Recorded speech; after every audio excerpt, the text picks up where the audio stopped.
పోలేకో ఇదే కడి రాశాం కబరు తినేదేమో మొగని సోము పాడేదేమో మింగిన పాట అన్నట్టు. ఓ అమ్మ బాగానే ఉందిగా ఈ బీఆర్ఎస్ ఎమ్మెల్యే ఉద్దార్గము. ఇక ఏం తత్వం నడిపిస్తుందో చూడు రోడ్డు మీద. ఇక గతంలో బీఆర్ఎస్ వాళ్ళు ఎల్ఆర్ఎస్ను తెరపైకి తీసుకొస్తే పేదల మధ్యతరగతి వాళ్ళ పొట్టగొట్టాలని చూస్తున్నారు. మీరు ఉత్తపుణ్యానికే ఎల్ఆర్ఎస్ను వర్తింపజేయాలి, లేకపోతే మా పోరాటం ఆగదు అని బీఆర్ఎస్ పార్టీ రాష్ట్ర నాయకత్వము గల్లీ లీడర్ల కానుంచి పెద్ద లీడర్ల దాకా రోడ్లెక్కి కాంగ్రెస్ సర్కారును కారు కూతలు కూసుకుంటా ఇక జెండాలు ప్లకార్డులు పట్టుకొని రోడ్ల మీద నిస్సత్వం అయిపోతుర్రులా.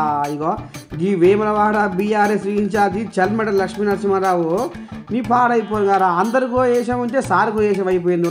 సార్ ఏమంటుండో ఇన్నూరు ఓసారి ఎల్ఆర్ఎస్ ద్వారా అప్లై చేసిన అందరూ కూడా ఉచితంగా ఇవ్వాలి అని మేము డిమాండ్ చేస్తూ ఉన్నాము. ఇదే కాకుండా ఇంకా ఏ ప్రామిసులు ఇచ్చినా తప్పకుండా మరి మీరు అమలు చేయాలని మీ ద్వారా మేము చెప్తా ఉన్నాం. జై కాంగ్రెస్, జై జై. ఓ అమ్మ ఏమో అంటివేమే ఓ లచ్చినర్సన్న.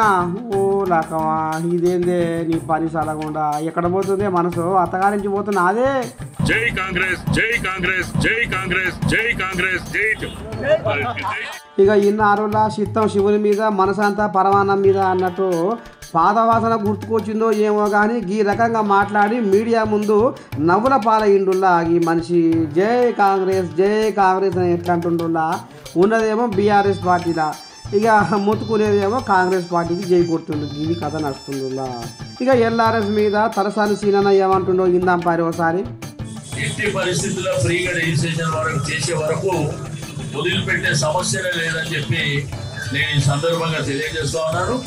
తప్పకుండా మీరు ఎలక్షన్ల ముందు ఎన్నో హామీలు ఇచ్చారు, బట్ ఇది ఏకంగా 25 లక్షల కుటుంబాలకు నష్టం జరిగేటువంటి అవకాశం, వాళ్ళని అడ్డి నిలిచేటువంటి ప్రయత్నం, వారిని ఆర్థికంగా ఇబ్బంది పెట్టేటువంటి ప్రయత్నం మీరు ఏదైతే చేస్తున్నారో వెంటనే ఉపసంహరించుకోవాలని చెప్పి డిమాండ్ చేస్తా ఉన్నాను. తప్పకుండా మరి ప్రభుత్వం పునరాలోచన చేసి నేను గౌరవ ముఖ్యమంత్రి గారు రేవంత్ రెడ్డి గారు కూడా విజ్ఞప్తి చేస్తున్నా, మీరు వెంటనే ఉపసంహరించుకొని పేదవాళ్లకు ఫ్రీగా రిజిస్ట్రేషన్ అది మీ ఎన్నికల కమిట్మెంట్ మీరు చేయవలసిందిగా డిమాండ్ చేస్తాం. ఇక గతంలో బీఆర్ఎస్ వాళ్ళు ఎల్ఆర్ఎస్లు ఏమనెత్తితే కాంగ్రెస్ వాళ్ళు కూడా ఈ రకంగానే రోడ్ల మీదకి వచ్చి ధర్నాలు రాస్తారోకోలు చేసిర్రు.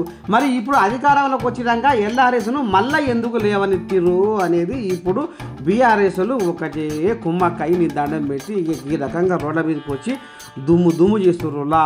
ఇక ఈ ఎల్ఆర్ఎస్ పంచాది మరి రాంగపోగా ఏడికి పోతుందో ఎందాక దారి తీస్తుందో ఏం కదా పోరి.